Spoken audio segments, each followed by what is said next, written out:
Sugar बिल्कुल नहीं खाना चाहिए, पर जैगरी चल जाएगा।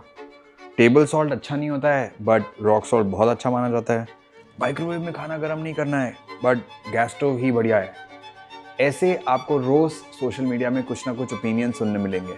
इसमें से हमें जो लॉजिकल लगता है उसे हम फॉलो कर लेते हैं और कुछ एकदम ही कंफ्यूजिंग। तो आज के वीडियो में हम ऐसे कॉमन फूड रिलेटेड बिलीव्स को समझेंगे ताकि आपको सही और गलत इन्फॉर्मेशन पता चले और आप राइट अल्टरनेटिव्स चूज कर पाए। और मैं रिक्वेस्ट करूंगा कि आप ये वीडियो पूरा देखें because I am going to share bonus information at the end for making smarter and healthier food choices.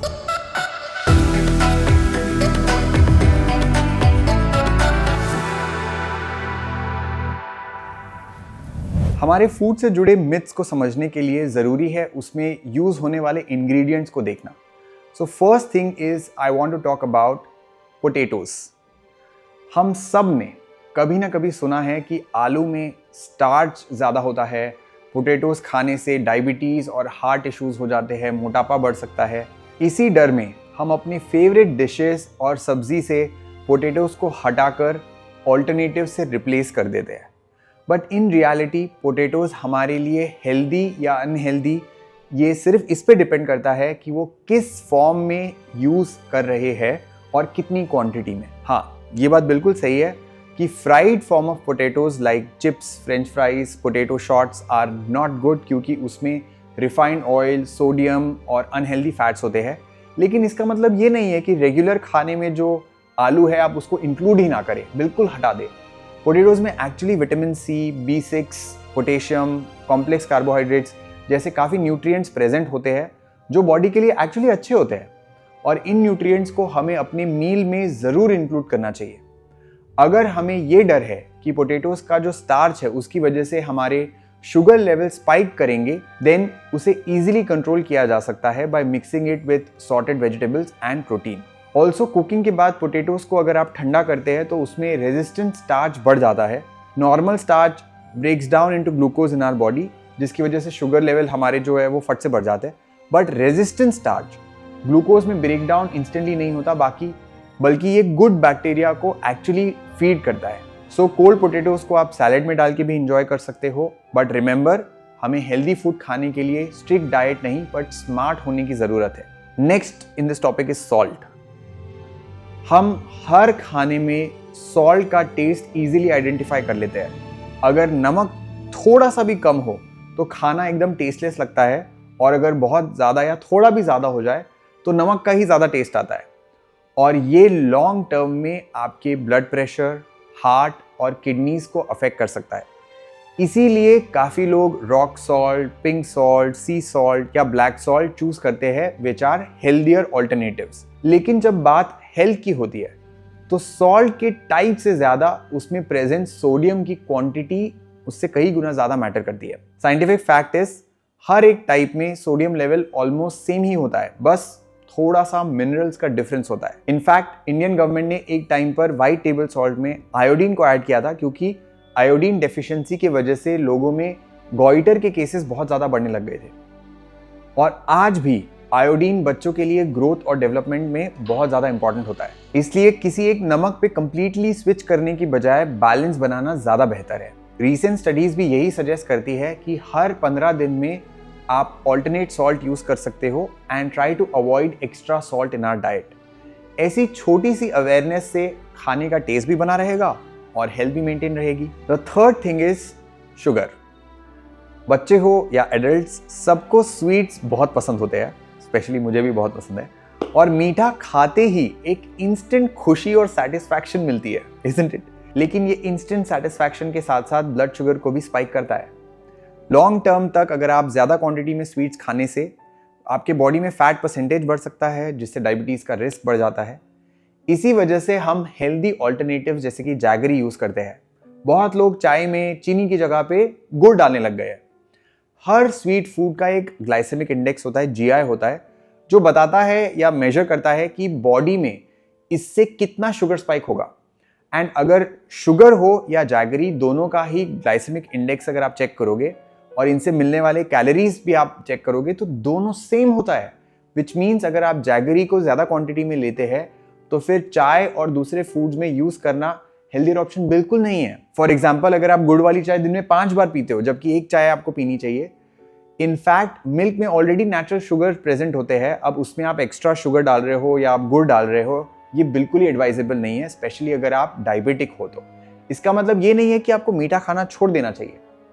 हर चीज़ का एक लिमिट होता है और आपको लिमिटेड क्वांटिटी में आप चाहे शुगर कंज्यूम करो या गुड़ में ऑफ कोर्स मिनरल्स थोड़े ज़्यादा होते हैं, बट क्वांटिटी लिमिट करना बहुत ज़रूरी है। अगर आप ट्रूली हेल्दी स्वीटनर्स खाना चाहते हैं तो फिर एक प्रॉपर पोर्शन में पाम जैगरी या कोकोनट शुगर या natural sugar like fruits and dates को कंज्यूम कर सकते हैं with protein and fibre, but remember quantity makes all the difference. Coming to fourth, fatty foods. Sugar levels के साथ साथ लोग वेट को लेकर काफ़ी ज़्यादा वरिड रहते हैं। जैसे ही हमें 1 या 2 kg वेट ज़्यादा लगे, हम तुरंत ऑयल, घी, प्रोसेस, फैटी फूड सब कुछ कट डाउन करने की बात करते हैं, क्योंकि हमें लगता है कि फैटी फूड्स अगर हम छोड़ देंगे तो हमारा वेट कम हो जाएगा। बट हमारा बॉडी का जो सिस्टम है बिल्कुल वैसे ही काम करता है जैसे हम अपने मंथली एक्सपेंसेस मैनेज करते हैं। अगर कोई इंपॉर्टेंट एक्सपेंस है तो उसको आप कॉम्प्रोमाइज़ नहीं कर सकते हो, बट दूसरे जो अनइम्पॉर्टेंट एक्सपेंसेस है उसको कट डाउन करते हैं ताकि आपका जो बैलेंस है वो बना रहे। सिमिलरली बॉडी को आपको बैलेंस रखने के लिए कुछ हेल्दी फैट ज़रूरी होते हैं। ऐसा नहीं है कि सारे फैट खराब है, और कुछ फैट्स अनहेल्दी फैट्स होते हैं जिनको कट डाउन करना चाहिए।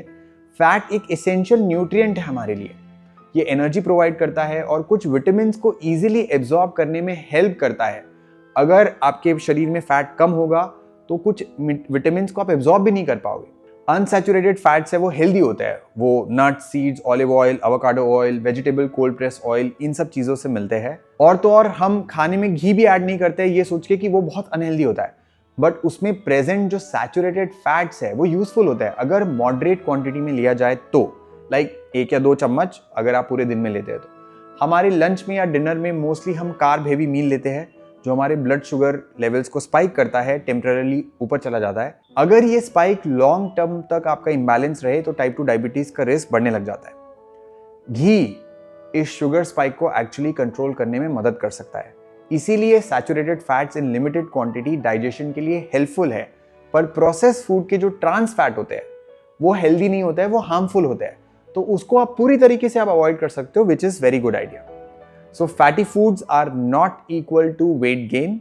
It is unhealthy fat that lead to weight gain. So always remember this कि fat मतलब weight gain नहीं होता है, unhealthy fat मतलब weight gain होता है। Next हम बात करेंगे ब्रेकफास्ट में यूज होने वाले सबसे कॉमन आइटम्स पोहा और उपमा, जो घर के साथ साथ बाहर भी बहुत ही इजीली अवेलेबल होते हैं, light, easy and nutritious option. लेकिन जब हम उसे कुक करते हैं तो कुछ न्यूट्रिशन गैप्स उसमें रह जाते हैं। जैसे अब सूजी एक रिफाइंड ग्रेन है जो व्हीट को प्रोसेस करके उससे जो रिच फाइबर के पार्ट्स है उसको निकाल कर बनता है। पोहा भी पॉलिश राइस को डिहाइड्रेट और प्रोसेस करके बनाया जाता है। इसी रीजन से पोहा में लगभग 70% कार्बोहाइड्रेट रहता है, जिससे उसकी न्यूट्रिशन वैल्यू काफ़ी कम हो जाती है। मतलब अगर आप सिर्फ प्लेन पोहा या उपमा खाते हैं, हमें क्विक एनर्जी मिलेगी बट लॉन्ग टर्म में फुलनेस नहीं मिलेगी। इसका सिंपल सोल्यूशन है स्मार्ट पेयरिंग। आप उपमा में थोड़े से veggies, legumes, nuts and seeds को ऐड कर सकते हैं, और अगर आप सूजी का फ्लेवर यूज करते हो तो उसमें आप आटा या होल ग्रेन्स वाले जो फ्लेवर है उसको मिक्स कर सकते हो। सूजी खरीदते समय आप होल ग्रेन सूजी या होल व्हीट सूजी ले सकते हैं, और पोहा के साथ भी हम कुछ मूंग स्प्राउट्स, पीनट्स, कुछ छोले, ऐसा कुछ पेयर कर सकते हैं ताकि उसमें थोड़ा प्रोटीन और फाइबर की मात्रा जो है वो बढ़ जाए। Now let's talk about our meal. Imagine अगर हमारा घर एक ह्यूमन बॉडी है जिसमें living room, kitchen, dining room का एक इंपॉर्टेंट रोल है, just like different body systems. ये सब रोज मिलकर हमारे लाइफ को सपोर्ट करते हैं और कंफर्टेबल बनाते हैं। और अगर घर के किसी कॉर्नर में कुछ अगर डैमेज हो जाता है तो हम तुरंत किसी को बुलाते हैं ताकि हम उसे रिपेयर करा सके, ताकि रूटीन में हमारा काम डिस्टर्ब ना हो। वैसे ही हमारे बॉडी का जो हेल्थ वर्कर है वो है प्रोटीन। ये हमारे बोन्स को, मसल्स को, स्किन को, सबका ध्यान रखता है, बिल्डिंग ब्लॉक माना जाता है। और जब बॉडी को रिपेयरिंग की ज़रूरत होती है तो प्रोटीन एक बहुत इंपॉर्टेंट रोल प्ले करता है। लेकिन काफ़ी लोगों को ये नहीं पता होता है कि ट्रेडिशनल मील्स में जो लंच है, हमारा डिनर है, उसमें से हमें सफिशिएंट प्रोटीन नहीं मिलता है। हमारा यूजुअल अंडरस्टैंडिंग होता है कि अगर हम रोटी सब्जी दाल चावल खा रहे हैं तो वो एक बैलेंस फॉर्म है या सफिशिएंट न्यूट्रिशन उससे हमें मिल जाएगा, लेकिन स्टेपल डाइट में मोस्टली कार्ब्स और फैट होता है। वो भी ज़रूरी है, लेकिन इसमें प्रोटीन की जो मात्रा है वो बहुत कम होती है। बट आप उसमें क्या ऐड कर सकते हैं, आप पनीर ऐड कर सकते हैं, थोड़े स्प्राउट्स ऐड कर सकते हैं, कर्ड ऐड कर सकते हैं, ऐसी अलग अलग चीज़ें जिनमें प्रोटीन की मात्रा थोड़ी ज़्यादा हो, तो मील का जो न्यूट्रिशन लेवल है वो आपका बढ़ जाएगा। नो डाउट आप उड़द, मसूर, तुअर, चना, ऐसे बहुत अलग अलग दाल है जिसमें प्रोटीन होता है, but that is not enough. Daily protein requirement पूरा करने के लिए हमें मल्टीपल सोर्सेस चाहिए प्रोटीन के, जो हमें कंबाइन करने पड़ेंगे। वेजिटेबल प्रोटीन सोर्सेज की जो डिटेल इन्फॉर्मेशन है उस पर हमने पूरा एक डिटेल वीडियो बनाया है जो हम डिस्क्रिप्शन में डाल देंगे, वो आप ज़रूर चेक कर सकते हो। कमिंग टू प्रेशर कुकर, जब हम अपने डाइट को लेकर कॉन्शियस बन जाते हैं तब हमें खाने के इंग्रेडिएंट से लेकर खाना किसमें बनता है सब चीज़ों के बारे में कुछ ना कुछ डाउट होने लग जाता है। अब जैसे कि प्रेशर कुकर, और सबसे कॉमन डाउट प्रेशर कुकर को लेकर रहता है कि बहुत लोग स्लो कुकिंग प्रेफर करने लग गए हैं क्योंकि उनका मानना है कि कुकर में न्यूट्रिशन जो है वो खत्म हो जाता है। अब इस मिथ को साइंटिफिकली समझते हैं। वेजिटेबल्स में हीट सेंसिटिव और वाटर सोल्यूबल विटामिन प्रेजेंट होते हैं, जैसे कि vitamin B, vitamin C along with antioxidants. अगर हम इन्हें ज़्यादा देर तक बॉईल करते हैं या फिर स्टीम करते हैं तो विटामिन ग्रेजुअली लीच आउट हो जाते हैं या डिग्रेड हो जाते हैं। लेकिन शॉर्ट स्पैन के लिए अगर हम स्टीम कुकिंग करें, ये न्यूट्रिएंट काफ़ी हद तक प्रिजर्व हो जाते हैं और ये चीज़ प्रेशर कुकर में ईजिली पॉसिबल है। कुकर में कम पानी यूज़ होने के साथ साथ उसका जो सील्ड एनवायरनमेंट है न्यूट्रिएंट को ऑक्सीजन के एक्सपोजर से बचाता है। तो मान लीजिए पालक है, ब्रोकली है, ग्रीन पीस है, लीफी वेजिटेबल्स है, इनको जब आप प्रेशर कुकर में कुक करते हैं तो ये काफ़ी आराम से आप कुक किया जा सकता है। अच्छा, इसमें बस आपको एक ही चीज़ इंश्योर करना है कि जो आपकी कुकर की क्वालिटी है वो बढ़िया स्टेनलेस स्टील से बना हो या फिर एनोडाइज्ड हो। यही कंफ्यूजन माइक्रोवेव को भी लेकर होता है, तो माइक्रोवेव की बात कर लेते हैं। तो माइक्रोवेव और प्रेशर कुकर के जो प्रिंसिपल्स है वो एकदम सेम है। फूड को जल्दी से हीट कर देते हैं जिससे वाटर सोल्यूबल विटामिन जो है वो प्रिजर्व हो जाए। इनफैक्ट कुकर के बॉटम पार्ट में फूड ज़्यादा गर्म होता है compare to the top part. Microwave में जो फूड है वो इक्वली हीट होता है। तो काफ़ी लोग माइक्रोवेव को रेडिएशन जैसा मानते हैं जो हार्मफुल है, लेकिन वो एक सेफ नॉन आयोनाइजिंग रेडिएशन है जिसमें हम फूड को अनहेल्दी नहीं बनाते हैं। बस एक छोटी सी हैबिट फॉलो करना बहुत ज़रूरी है, विच इज़ फूड पे थोड़ा सा पानी स्प्रिंकल करना before putting it into microwave. तो सफिशिएंट मॉइस्चर से ओवर कुक या ऑक्सीडाइज भी नहीं होगा। अब ये है हमारे कुछ यूनिवर्सल मिथ जो फूड और कुकिंग प्रैक्टिसेस को लेकर है। अब बात करते हैं बोनस इन्फॉर्मेशन के बारे में, जो मैंने स्टार्टिंग में आपको मेंशन किया था कि हम लास्ट में डिस्कस करेंगे। ये टिप स्पेसिफिकली उन लोगों के लिए यूजफुल है जिनका बिजी शेड्यूल रहता है। मॉर्निंग्स में रोज एक न्यूट्रिएंट रिच मील बनाना विद प्रॉपर साइड डिशेस कभी कभी प्रैक्टिकली पॉसिबल नहीं लगता, जिसका सॉल्यूशन है मील प्रेपिंग। मतलब कि वीकेंड पे या किसी भी एक फिक्स डे पर जब भी आपको टाइम हो, थोड़ा सा खाना या जो उसका बेस है वो प्रिपेयर कर लिया जाए, जिससे आने वाले दिनों के लिए टाइम और एनर्जी दोनों बच जाती है। रिमेंबर, हम मील को प्रिपेयर कर रहे हैं, प्रिजर्व नहीं कर रहे हैं। इसके लिए प्रॉपर स्टोरेज प्रैक्टिसेस की इंफॉर्मेशन जानना ज़रूरी है।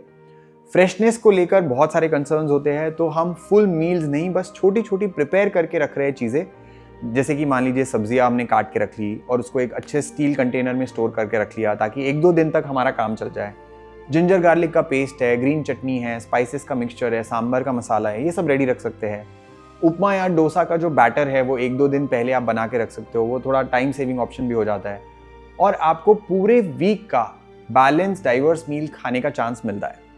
इससे जो टाइम आपने सेव किया है उसे आप फिजिकल एक्टिविटी या फिर एक्सरसाइज या योगा करने में यूज़ कर सकते हो। बस 15 से 30 मिनट आप डेली प्रैक्टिस करते हैं तो आपको बहुत ज़्यादा फायदा होता है। And you can even join our free yoga session, जिसे आप ग्रेजुअली एक्सरसाइज को अपना डेली हैबिट में बना सकते हो। Balance in diet and balance in body, that's how we actually progress in our health journey. दूसरा टिप बेनिफिशियल है स्पेसिफिकली उन लोगों के लिए जो विटामिन B12 का होममेड सोर्स सर्च करते रहते हैं। एक हेल्दी ऑप्शन है वीक में 3 से 4 बार रॉ या स्टीम वेजिटेबल जूस पीना। पर अगर आपका गट जो है वो वीक है तो उससे ब्लोटिंग या डिस्कम्फर्ट हो सकता है, इसलिए इंपॉर्टेंट है कि अपनी डाइजेस्टिव सिस्टम को आप अच्छे से पहचानें और एक प्रॉपर कंसल्टेशन करना। आई होप इस वीडियो से आपका जो कुकिंग है और आपके फूड से रिलेटेड जो मिथ्स है वो थोड़े क्लियर हुए होंगे। और अगर आपको हमारा ये आज का वीडियो पसंद आया तो ये वाला ज़रूर देखें।